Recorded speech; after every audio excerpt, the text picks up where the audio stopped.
Israel மீதான Iran தாக்குதலை தொடர்ந்து அமெரிக்க அதிபர் ஜோ பைடன், துணை அதிபர் கமலா ஹாரிஸ் மற்றும் பாதுகாப்புத்துறை அதிகாரிகளுடன் வெள்ளை மாளிகையில் ஆலோசனை நடத்தினார். இதையடுத்து ஈரானின் தாக்குதலை சமாளிக்க இஸ்ரேல் ராணுவத்திற்கு உதவிட வேண்டும் என அமெரிக்க ராணுவத்திற்கு அதிபர் ஜோ பைடன் உத்தரவிட்டார். இஸ்ரேலை நோக்கி வரும் ஏவுகணைகளை சுட்டு வீழ்த்தவும் பைடன் உத்தரவிட்டார். அதைத் தொடர்ந்து இஸ்ரேல் கடற்படையில் நிலைநிறுத்தப்பட்டிருந்த அமெரிக்காவின் 2 கடற்படை கப்பல்களிலிருந்து வான் இலக்கை தாக்கி அழிக்கும் ஏவுகணைகள் மூலம் பதில் தாக்குதல் நடத்தப்பட்டது. இதனால் ஈரான் ஏவிய பல ஏவுகணைகள் இஸ்ரேலிய எல்லையை அடைவதற்கு முன்பே சுட்டு வீழ்த்தப்பட்டன.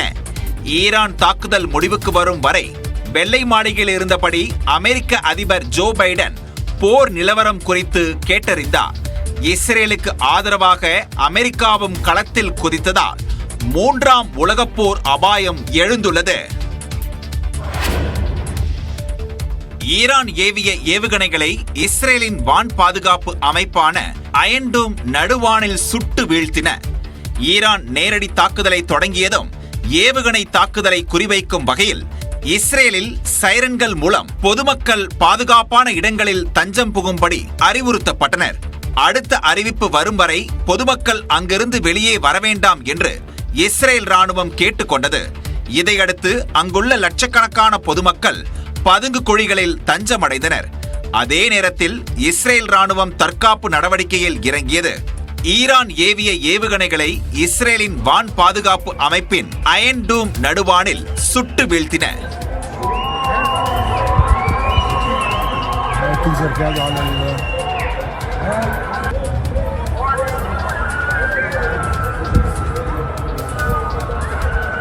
பெரும்பாலான ஏவுகணைகளை வானிலேயே அழிக்கப்பட்ட நிலையில் ஒரு சில ஏவுகணைகள் இலக்கை தாக்கி அழித்ததாக தெரிகிறது. ஈரான் மிகப்பெரிய தவறிழைத்து விட்டதாகவும் இதற்கு உரிய விலை கொடுக்க நேரிடும் என்றும் இஸ்ரேல் பிரதமர் பெஞ்சமின் நெத்தன்யாஹூ எச்சரித்துள்ளார். ஈரான் தாக்குதலை தொடர்ந்து இஸ்ரேல் பாதுகாப்பு அமைச்சரவை கூடி அவசர ஆலோசனை மேற்கொண்டது.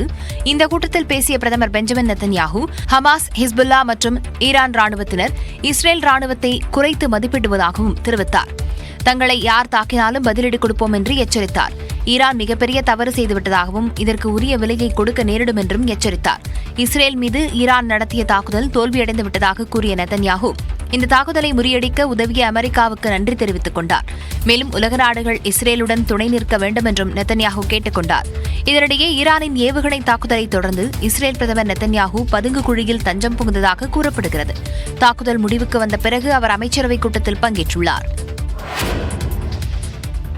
இஸ்ரேல் பதில் தாக்குதல் நடத்தினால் அந்நாட்டையே அழிக்கும் விதமாக பதிலடி கொடுக்கப்படும் என்று ஈரான் ராணுவம் எச்சரித்துள்ளது. இஸ்ரேல் மீதான தாக்குதல் குறித்து ஈரான் ராணுவம் அறிக்கை வெளியிட்டது. அதில் இஸ்ரேல் நாட்டின் டெல் அவிவ் நகர் அருகே உள்ள 3 ராணுவ தளங்களை குறிவைத்து தாக்கியதாக அறிவித்துள்ளது. ஹிஸ்புல்லா இயக்க தலைவர் ஹசன் நசருல்லா, ஹமாஸ் தலைவர் இஸ்மாயில் ஹனிய ஆகியோர் படுகொலை செய்யப்பட்டதற்கும் பாலஸ்தீன், லெபனான் மக்கள் கொல்லப்பட்டதற்கும் பதிலடியாக இந்த ஏவுகணை தாக்குதல் நடத்தப்பட்டதாக ஈரான் ராணுவம் தெரிவித்துள்ளது. இதற்கு இஸ்ரேல் பதிலடி கொடுத்தால் உக்கிரமாக தாக்குவோம் எனவும் ஈரான் ராணுவம் எச்சரித்துள்ளது. இதனிடையே இஸ்ரேலுக்கு தீர்க்கமான பதிலடி கொடுக்கப்பட்டிருப்பதாக ஈரான் அதிபர் மசூத் தெரிவித்துள்ளார்.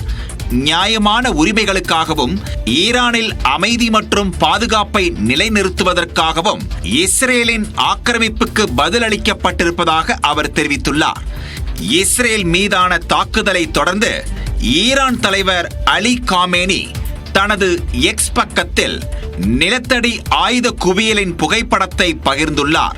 அதில் ஈரானின் வெற்றி நெருங்கிவிட்டது என்று எச்சரித்துள்ளார். اما در نهایت شکست نمیخورند. قربانی دارند اما ناکامی ندارند. پیروز اونها هستند در این صحنه. நேர்மையான மக்களை இழக்க நேரிட்டாலும் இறுதியில் வெற்றி பெற்றுவிட்டதாகவும் அலி காமேனி தெரிவித்துள்ளார். இஸ்ரேலில் நிலவும் சூழலை உன்னிப்பாக கவனித்து வருவதாக இந்திய தூதரகம் தெரிவித்துள்ளது. இஸ்ரேலில் உள்ள அனைத்து இந்தியர்கள் விழிப்புடன் இருக்கவும் உள்ளூர் அதிகாரிகளின் பாதுகாப்பு நெறிமுறைகளை பின்பற்றுமாறு அங்குள்ள இந்திய தூதரகம் அறிவித்துள்ளது. இஸ்ரேலில் நிலவும் சூழ்நிலையை கருத்தில் கொண்டு அங்கு வசிக்கும் அனைத்து இந்தியர்களும் விழிப்புடன் இருக்க வேண்டும் என்றும் பாதுகாப்பு முகாம்களில் இருக்கும்படியும் தேவையற்ற பயணங்களை தவிர்க்குமாறு தெரிவித்துள்ளது. இஸ்ரேலிய தூதரகத்துடன் தொடர்பில் இருந்து வருவதாக கூறியுள்ள இந்திய தூதரகம் அங்குள்ள சூழ்நிலையை உன்னிப்பாக கவனித்து வருவதாக தெரிவித்துள்ளது. அவசர உதவிக்கு 9725752071 9725432782 என்ற எண்களை தொடர்பு கொள்ளலாம் எனவும் தெரிவிக்கப்பட்டுள்ளது. ஹிஸ்புல்லா அமைப்பின் தலைவர் ராணுவ தளபதிகள் தொடர்ந்து கொல்லப்பட்டதை அரசியல் ரீதியான அவமானம் என கருதியதால் ஈரான் தாக்குதலை தொடுத்துள்ளதாக பிபிசி தமிழ் முன்னாள் ஆசிரியர் மணிவண்ணன் தெரிவித்துள்ளார். இஸ்ரேல் மீதான ஈரான் தாக்குதலின் பின்னணி குறித்து லண்டனிலிருந்து நியூஸ் 18 தமிழ்நாடு செய்தி ஆசிரியர் கார்த்திகை செல்வனிடம் அவர் இதனை பகிர்ந்து கொண்டார். தொடங்கியதிலிருந்து காசாவில் ஹமாஸின் அரசியல் பிரிவு தலைவர் ஈரானில் கொல்லப்பட்டது. அதற்கு பிறகு ஈரானிய இராணுவ தளபதிகள் சிலர் லெபனானில் கொல்லப்பட்டது. மற்றும் இப்பொழுது மிகச் சமீபத்தில் ஹெஸ்புல்லா இயக்கத்தின் தலைவர் நசரல்லா அவர்கள் பெய்ரூட்டில் ஒரு பதுங்கு இடத்தில் இருக்கும் பொழுது அவரும் இஸ்ரேலின் குண்டுவீச்சால் கொல்லப்பட்டது போன்ற தொடர்ச்சியான சம்பவங்கள் ஈரானுக்கும் இஸ்ரேலுக்கும் இடையே நிச்சயமாக ஒரு டென்ஷனை, ஒரு முருகல் நிலையை ஏற்படுத்தின. ஈரான் இதற்கு பதிலடி கொடுத்தாக வேண்டிய ஒரு சூழல் ஏற்பட்டது. ஈரானின் தளபதிகள் கொல்லப்படுவதே அது ஒரு மிசைல் தாக்குதல் ஒன்றை நடத்தி, ஆனால் அந்த மிசைல் தாக்குதலில் எல்லா ஏவுகணைகளும் இஸ்ரேல் மற்றும் அதனுடைய கூட்டணி நாடுகளால் முறியடிக்கப்பட்டன. அந்த தாக்குதலில் பெரிய சேதம் எதுவும் ஏற்படவில்லை. இது ஏப்ரலில் நடந்தது. இப்பொழுது இந்த இஸ்ரேல் கடுமையாக இராணுவ நடவடிக்கைகளை அதிகரித்துக் கொண்டிருக்கும் போது இஸ்ரேலின் பசி என்று கருதப்படும் அதனுடைய ஹெஸ்புல்லாவின் தலைவரே கொல்லப்பட்ட அந்த சூழலில் ஈரான் பதிலடி கொடுக்காமல் இருந்தால் அது ஈரானுக்கு ஒரு லாஸ் ஆஃப் ஃபேஸ் என்று சொல்வார்களே, அது அவருக்கு ஒரு அவமானம் என்று அந்த ஒரு அரசியல் ரீதியான ஒரு கருதப்படும் என்ற சூழலில் அது பதிலடி கொடுக்க வேண்டிய ஒரு நெருக்கடிக்கு வந்திருக்கிறது. அந்த பதிலடியைத்தான் இப்பொழுது இன்று மாலை, செவ்வாய்க்கிழமை மாலை சுமார் 7:30 மணி உள்ளூர் நேரப்படி ஈரான் ஏவுகணை மழையை இஸ்ரேலின் டெல் அவீவ் நகரை நோக்கி பொழிந்திருக்கிறது. நாடு சிறியதாக இருந்தாலும் ராணுவ ரீதியாக இஸ்ரேல் பலம் வாய்ந்தது என பிபிசி தமிழ் முன்னாள் ஆசிரியர் மணிவண்ணன் தெரிவித்துள்ளார். லண்டனில் இருந்து நியூஸ் 18 தமிழ்நாடு தொலைக்காட்சிக்கு பிரத்யேக பேட்டி அளித்த அவர் ஈரான் வான்வழி தாக்குதல் நடத்தியது ஏன் என்பது குறித்து விவரித்தார். ராணுவ பலம் என்பது அமெரிக்காவின் ஆயுத தளவாடங்கள், ராணுவ தளவாடங்கள் மற்றும் நிதி உதவி போன்றவைகளால் கட்டமைக்கப்பட்டது. இஸ்ரேலின் தொழில்நுட்பமும் மிக தொழில்நுட்பம். எனவே இஸ்ரேலின் புலனாய்வு அமைப்பான மொசாதும் மிகச் சிறந்த ஒரு புலனாய்வு அமைப்பு. எனவே இராணுவ ரீதியில் இஸ்ரேல் நாடு சிறிய நாடாக இருந்தாலும் இராணுவ ரீதியில் ஒரு பயந்த நாடு. இஸ்ரேல் அணு ஆயுதமும் வைத்திருப்பதாக சொல்லப்படுகிறது. அதை அவர் இஸ்ரேல் போதும் வெளிப்படையாக ஒப்புக்கொண்டதில்லை, அறிவித்ததும் இல்லை. ஆனால் இஸ்ரேல் நிச்சயம் அணு ஆயுதம் வைத்திருக்கிறது என்பது பல அணு ஆயுத பார்வையாளர்கள் மத்தியிலே நிலவுகின்ற கருத்து. ஈரான் இதற்கு சமமாக ஒரு பெரிய நில இராணுவத்தை, படையை வைத்திருந்தாலும் விமானப்படை என்பதும் கப்பல் படை என்பதும் இஸ்ரேலுக்கு இல்லை. ஈரான் இஸ்ரேலுடன் மோதினால் அது ஒரு பெரிய அளவு பிராந்தியை உருவாக்கும். ஈரானுக்கு ஆதரவாக பெரிய எங்கிய சக்திகள் இல்லை சிரியாவை தவிர. இஸ்ரேல் மீது வலுவான செல்வாக்கை செலுத்தி போரை நிறுத்துவதற்கான மனோதிடம் அமெரிக்காவிற்கு இல்லை என பிபிசி தமிழ் முன்னாள் ஆசிரியர் மணிவண்ணன் தெரிவித்துள்ளார். ஐக்கிய சபையில் இதுக்கு இன்ஃப்ளூயன்ஸ்லாம் ஒன்றும் கிடையாதுங்க. பாதுகாப்பு சபையில் தீர்மானம் போட்டால், பாதுகாப்பு சபையில் போக வேண்டும் என்று ஒரு தீர்மானத்தை ரஷ்யாவோ சைனாவோ கொண்டு வந்தால் நிச்சயமாக அமெரிக்கா அதற்கு சில வெட்டு வாக்கை செலுத்தும். எனவே ஐநா சபை என்பது ஒரு டாக்கிங் ஷாப்பிலே ஆகி கொண்டிருக்கிறது. அதை ஐநா சபை இந்த போரை நிறுத்துவதற்கான ஒரு டிப்ளமேட்டிக் ஹெஃப்ட் என்று சொல்வார்களே, ராஜ்ய செல்வாக்கு அதுக்கு இருப்பதாக தெரியவில்லை. அது செய்தால் தான் அது செய்ய முடியுமா என்பது தெரியவில்லை. அமெரிக்க அரசியல் தலைமை என்பது இஸ்ரேல் மீது எந்த விதமான ஒரு வலுவான செல்வாக்கை செலுத்தி அதை தடுக்கும், போரை தடுக்கும் என்று தெரியவில்லை. அதை தடுப்பதற்கான அரசியல் வில் என்று சொல்வார்களே, இந்த அரசியல் மனோதிடமும் அதற்கு இருப்பதாக தெரியவில்லை. Israel has a right to defend it self என்ற ரீதியில் தான் இரண்டு வேட்பாளர்களும் ட்ரம்பும் சரி கமலா ஹாரிஸும் சரி பேசிக் கொண்டிருக்கிறார்கள். எனவே அமெரிக்காவோ இந்த போரை தடுக்கும் என்று தோன்றவில்லை. இந்த விஷயத்தில் கவனத்தை செலுத்தலாம். ஆனால் ரஷ்யாவின் கவனம் எல்லாம் உக்ரைனில் இருக்கிறது.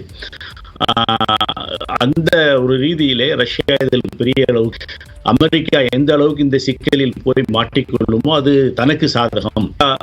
மத்திய கிழக்கிலே கவனத்தை செலுத்த அது உக்ரைனிலே அதனுடைய கவனம் உக்ரைன் போரில் என்ற ரீதியில் தான் அது கணக்கு போடுகிறது. சைனாவை பொறுத்தவரை அது இந்த மாதிரி தேசிய விஷயத்திலும் இதுவரை பெரிய அளவிலே தலையிட்டு சமாதான முயற்சியிலோ அல்லது ஈடுபட்டதாக சமீப கால வரலாறு இல்லை. ஐரோப்பிய நாடுகளான பிரான்ஸ் மற்றும் மற்ற நாடுகள் ஒருவேளை இதிலே அமைதியை கோரலாம். அவர்களால் அமெரிக்காவின் கருத்தை மாற்ற முடியும் என்ற நம்பிக்கை. இஸ்ரேல் மீதான தாக்குதலுக்கு ஐநா பொதுச் செயலாளர் ஆண்டனியோ குட்ரெஸ் கண்டனம் தெரிவித்துள்ளார்.